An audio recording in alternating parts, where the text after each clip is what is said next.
Hey guys, this is Mongolian Mindset, and today we're gonna be typing one of our loyal members, Steve. Okay, if you guys want to be typed by us, just join the Discord, subscribe to the channel, and request a typing session in the Discord. Steve, man, can you introduce yourself? We don't want to go anything trauma, anything like you don't want to say, but what you do use, we will triangulate down your best fit type. My name is Steve, and uh, I just got in. I've been following the Mongolian channel for a little time now, but I'm 30 years old. I'm from upstate New York, and I'm fairly new to the psychology scene, but I've always been interested in how I work and how other people work because I've found myself to be a little bit different of a cut from everybody else. Okay, man. We're starting new questions now, man. What does success mean to you from the research tab? Um, I would say that success is definitely when you found what you should be doing in your life and you're actually doing it. That to me is success. Okay,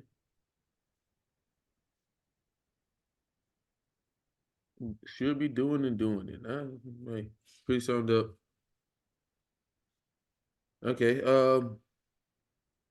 What's the area of your life you think you struggle with? It is having sometimes the courage to, you know, go and go after the things that I deep down know that I should be trying to do. Let's say, um, for example, if I wanted to do the go into buying real estate or, um, get different things like that to make money or, you know, going to places where I'm not familiar with, doing unfamiliar things.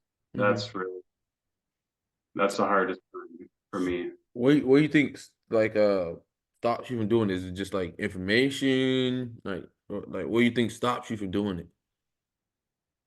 Um,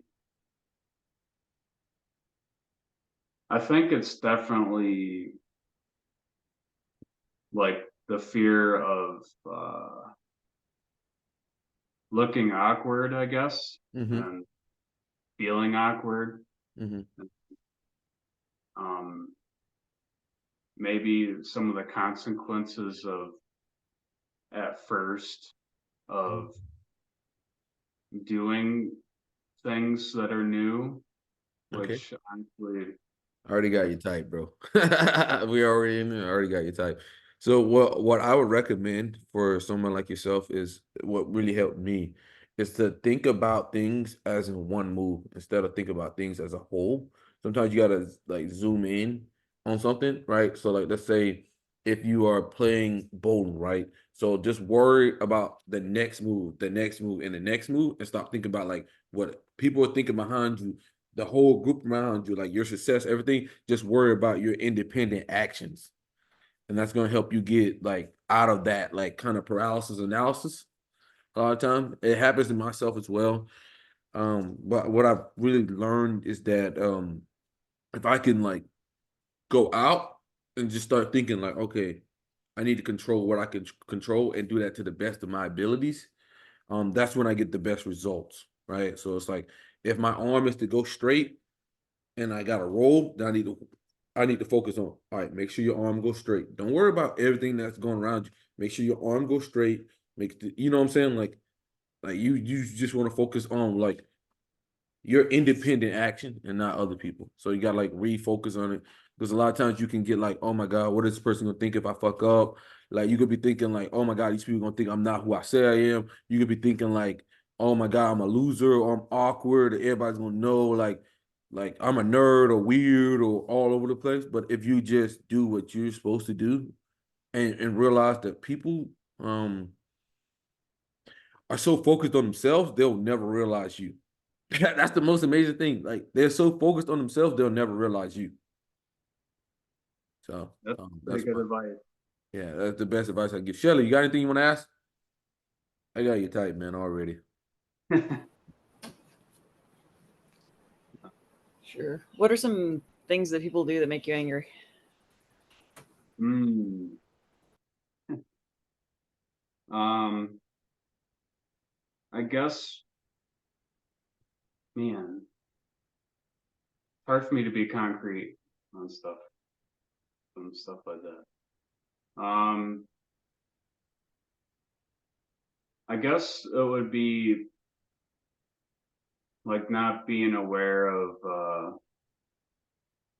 like sometimes people aren't aware of like what they're doing sometimes and like the consequences of what they're doing. Like if you're in a public space or something and you're like really loud, you know, with like a bunch of people around and you're just disrupting them. I guess disruption um is one thing that kind of gets to me some.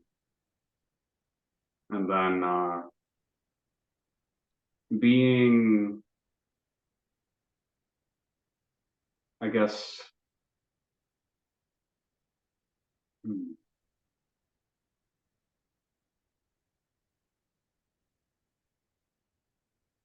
not letting people express themselves like and turn and like in any facet.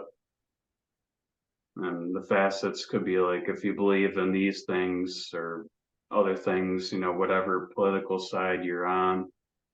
um I don't like it when people limit your ability to be free and things like that. That's why I don't really like a lot of politicians and people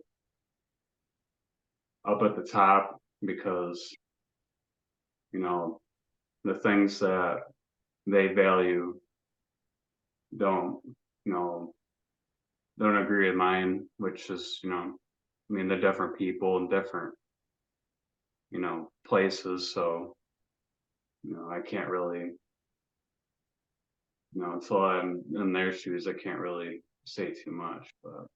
Um, but yeah, it's just things like that that trigger me a little bit. Okay. What would be an ideal job for you? I think I would be pretty good at working out in nature, out away from everybody else, like in the wilderness, or uh, I would say like I do like landscaping, yard work, and things like that. Stuff more outdoors if I could do it more consistently. Mm-hmm. But I seem to really be attracted to that type of thing.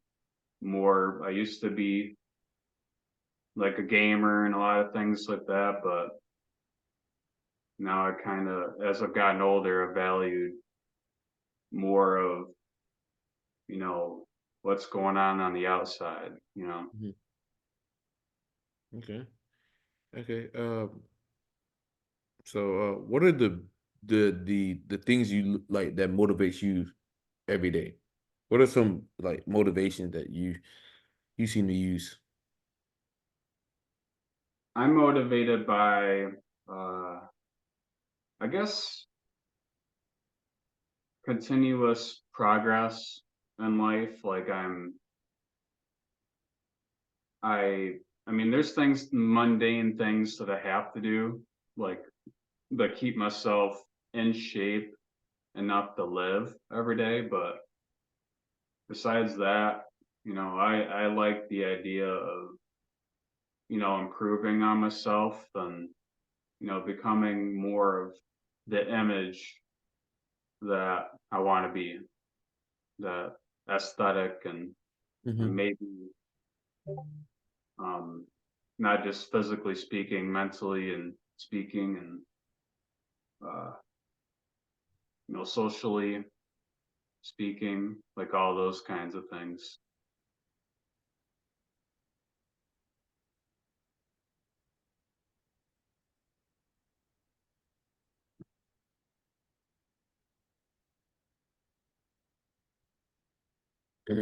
Okay. Well, what is something that you think separates you from other people?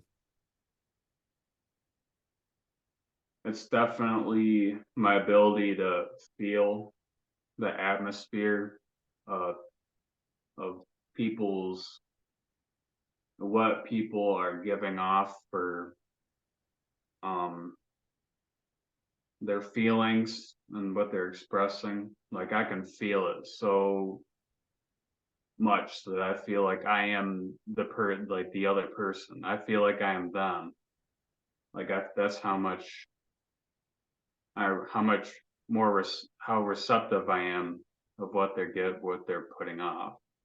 Really? Yeah. Can you explain that a little bit more? Um, let's say like you're really angry. I like I can picture I can like feel the energy and like the energy of the tone, the just all the characteristics of it. Like it's like I can feel it all. I don't know what it is. Like coming right from the person. So it's like I feel like I am like I feel like I could be that person in that moment being angry. Like I am the one, you know, expressing myself in that way. It's kind of interesting. So when you say that, is that something you learned, or you think like that's something like that you've always been given? Like, I've always had that since I was very little, since I could even remember. Um, and it's something that's been annoying, to say the least, especially working most jobs, because every little, dig and thing and like every negative thing that people do, I literally, I'm eating it all up. And it's not like by choice almost, like unless I somehow, shut off that ability to accept that. You know what I mm-hmm. mean? And if you don't mind me asking, what was your early experience with like understanding that in yourself? I would say um, when I was little, like with family, certain family feuds, people in public places that, are, really happy or really sad or like, just going like in the stores, at the home, different parties or things like that. But it was definitely the family feuds is where that probably picked up from the most.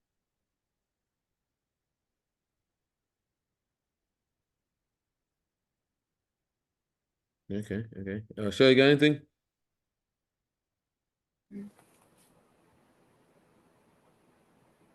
Yeah, can you describe yourself as a kid? Wait, describe myself again? As a As a kid? kid.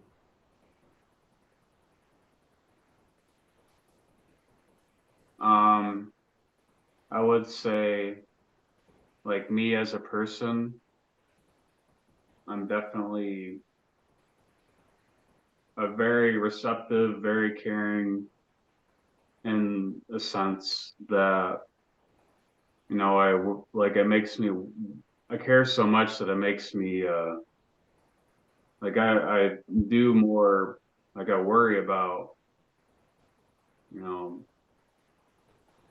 people's well-beings and things like that. I treat other people as myself, and kind of that way, that like I don't want the world to feel the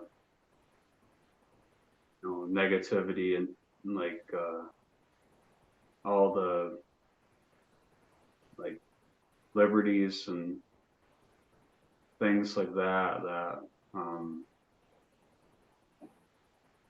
like I wouldn't want them to go like through all the bad things that I at least believe that they shouldn't have to. So I'm carrying that, like I'm definitely carrying in that way. And open-minded, caring. I can be really passionate. Like bowling, I've done bowling I did bowling for about 10 years. Mm-hmm. And that was something that I'd love to go do all the time. And I'd work on it, and improve on it. So I like to improve as well. So it gives me like something to kind of do and chew on as well. So keep them busy. Definitely a busy body. I don't like to sit still or rot. So I would say that those are the main things to me.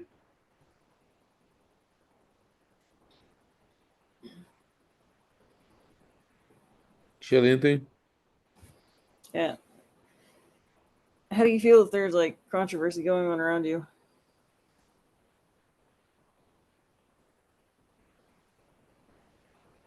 And how do you respond to it? Yeah. I would say that I wonder how like how justified, as in like, or how much value or weight does the controversy have? Like how much meaning does it have? And based on that is how seriously I'll feel about it. Um, there's certain issues politically in the world, and issues with like how people are treated, like things like that would probably carry a little more weight than um like one particular rock star, or somebody like having an affair or something like that. That kind of controversy is not really a big deal. I don't really have much feelings on that. But like the bigger picture of a lot of people involved, then I do. You try to like, I guess, intervene in it, or like, I would. I'm not sure like how well. I don't think I would do well with do too well with intervening into it, because my voice isn't really that. It takes me time to calculate, what to really say, and what in ways that people will actually listen, and understand like how I feel about it. So a lot of times, like I don't like, maybe like if I'm pushed far enough onto a controversy to where it like it feels like an urgent thing to actually say something, then I will. But usually it's not within my ability to really express my opinion enough to actually you know communicate to people.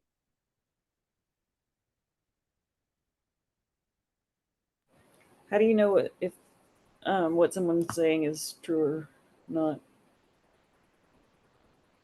That's a good question. I would say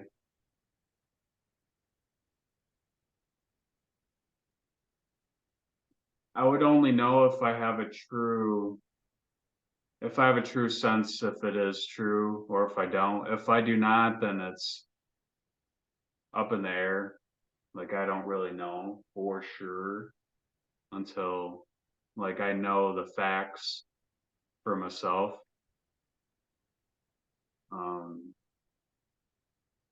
Yeah, until I truly know, until I truly have an idea if something is true or not, then I don't really know. Okay. I'll ask you a question, man. This is very important here. What do you think you need to be the best version of yourself? I have to have the courage to, listen to people like you and talk to people like yourself. And because people like yourself have a wealth of abilities, like, and ideas and things that I would never be able to, understand or do myself until like for a longer time later than really needed.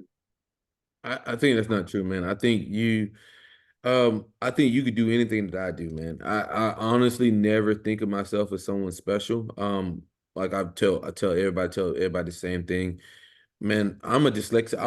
I'm a dyslexic. Third grade, fucking. I thought I was ready to skip a grade. My teachers came in, parent teacher conference, and they told me I was dyslexic. Right? I'm thinking I'm ready to graduate, like skip a grade or something. My friend skipped a grade. I put all this focus on, and then like all these teachers come in and they tell me, "Hey, you're dyslexic, and you had to go to an all dyslexic school." So I personally, since third grade, I never thought of myself as somebody who was special. Um, so anything I can do, you can do. And another aspect is like when I was like people look at me now, they're like, "Oh, this guy's like big as fuck or whatever." But the truth of the matter is, when I started weightlifting, my brother used to laugh. Like I've never seen one person curl and one arm goes up before the other one, or I never seen someone bench and like one arm goes up before the other one, or like, yo, you can't do anything right. So like it's like I think a lot of people look at end products and not look at like how you got there. Um, because like for me, like I don't give a shit whatever it is, dude. Like I see skills as like in my brain. It's like I see skills as like you worked on them or in some fashion you worked on them, right? So like let's say for instance, let's take Christian, right? Christian, he did karate when he was younger, right? So when we started wrestling, he was a lot better than other people. But the skills from karate translated on over to wrestling. You get what I'm saying? So like the normal people never did anything, right? So they're trying to learn from ground zero while Christian's learning from ground 20. So you gotta be careful of like skills translating. Like a lot of times people don't even notice that. Like skills translate over to other things and they don't even realize it. And it can make you feel a certain type of way, but the truth of the matter was is that Christian had did karate and he had progressed through karate. So he had learned certain things from karate. So when we went to wrestling in high school, Christian was just beating the shit out of everybody, but and they thought Christian's just a natural. No, he wasn't a fucking natural. He just he fucking did karate. And Yeah. then, so you got to be careful of that because these are the individual things. And there's another thing, like there's an invisible time clock on people's forehead that people can't see, right? So when you look at somebody and you say, oh my God, they're so much better than me, that time clock is just high on their head. So like, let's say, for instance, if you took Kobe Bryant, right? And you're like, man, I suck at fucking basketball. I'm not Kobe Bryant. Kobe Bryant got 30,000 hours of basketball on his forehead. You got 10 hours of basketball or 20 hours or 100 hours. You know what I'm saying? So like a lot of times people can't really see those distinguishing factors and it really hurts their confidence. But like if you can tell people that like to understand like someone who's better than you or something, this just means they have a time clock on their head with more hours on it. Doesn't mean they're actually better than you. Yeah, I agree That's with just that. yeah, that's just my take on everything. Shelly, you got anything you want to say? Charlotte. Yeah, so who's somebody in the public sphere that you relate to? Oh, what's something that I relate to in the public sphere? Mm-hmm. Person, like a celebrity or something. Hmm.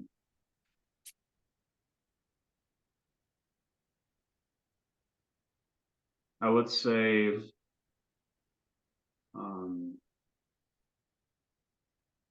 like a lot of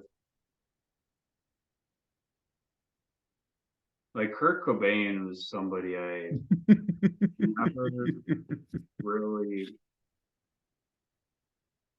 Okay. truly understood until I was in such a bad, deep place Wow, it's crazy. that I liked him. Gabby, Now, crazy. Yeah. um, Were you able to type him? yeah, like people are saying, oh wait, are you talking to her? Yeah, no, it's keep talking. It's just I was just trying to see if she was good enough to figure out your type. Yeah, yeah, like just from I don't know what it is. I guess just the way he looked at the world and a lot of things and how he acted in the world, it just felt pretty similar to me. But he's just like with the guitar and the singing and all that, he has had a lot more years to work on those things. Like I've worked on them, but nowhere near that. But that's like one person that, kind of related to because there really wasn't many people that are stars or whatever that I, could truly, feel any like sort of connection or thing to. Okay, man, I got your type. I don't know if Shelly's texted me already or not. But man, what do you think brings you to this channel of all channels, man? Just curious. I like um,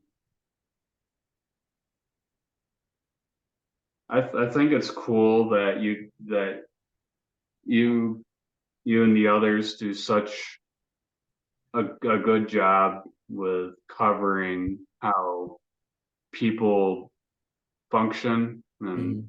how, like how they're expressing themselves and you know why they are the types they are and it gives more clarity and understanding of how those people are, Yeah.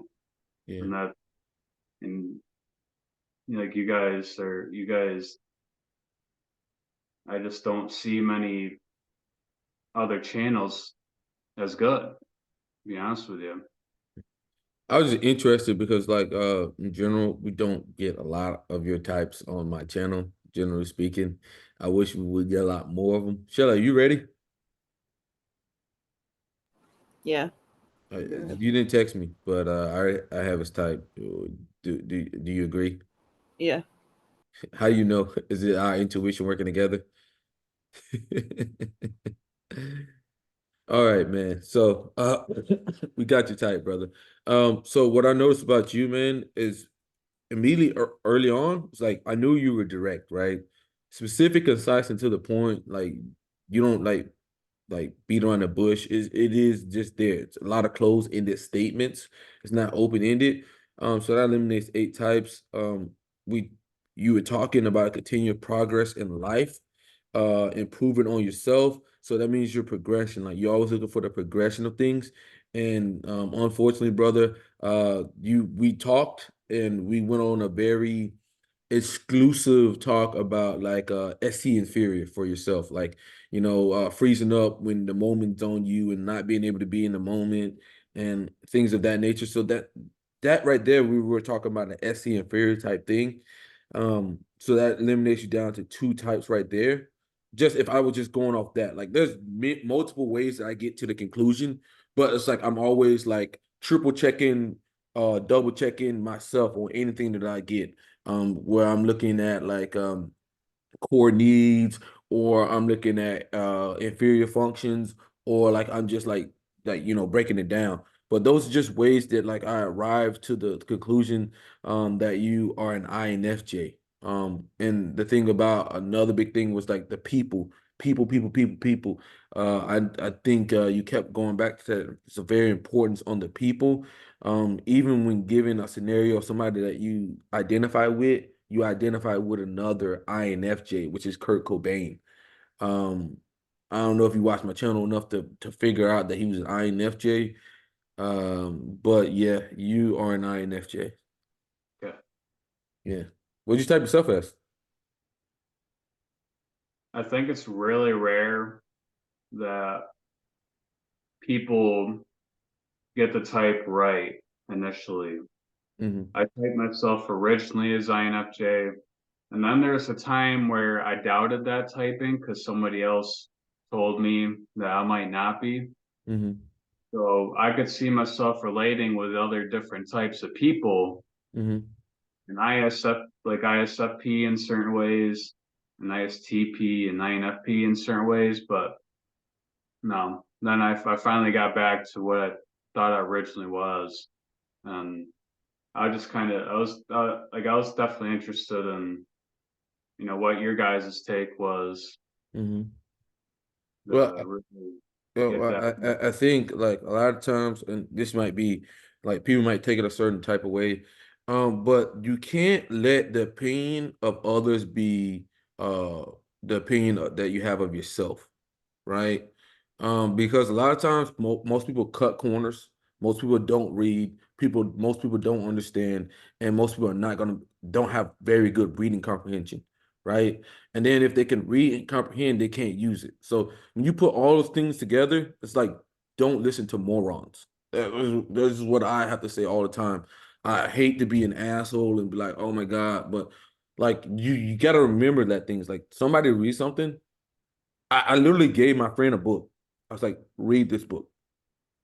And I asked him, like, hey man, what'd you get from the book? And it was completely different from the book.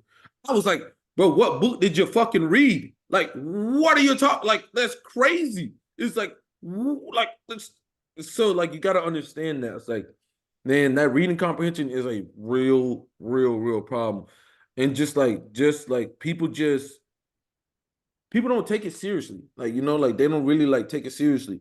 So like they have a surface level of knowledge, and then they give you a surface level of reflection. And then you try to take that and use it. So you got to be very knowledgeable to that type of thing. But I think it was pretty easy to see that, easily, I had just INJ early on, just because of like the whole SC inferior thing, um, and being direct and progression and whatnot. But like it was very easy to see that you were like people focused. Like everything about you was focused on people and caring how they felt about something. Um, so it's like you're motivated by people. Like I don't know if this rings a bell to you, but me and Kyle have been working on like key phrases that represents every type. And the type that we have for NFJ is empathy and understanding. What does that mean for you?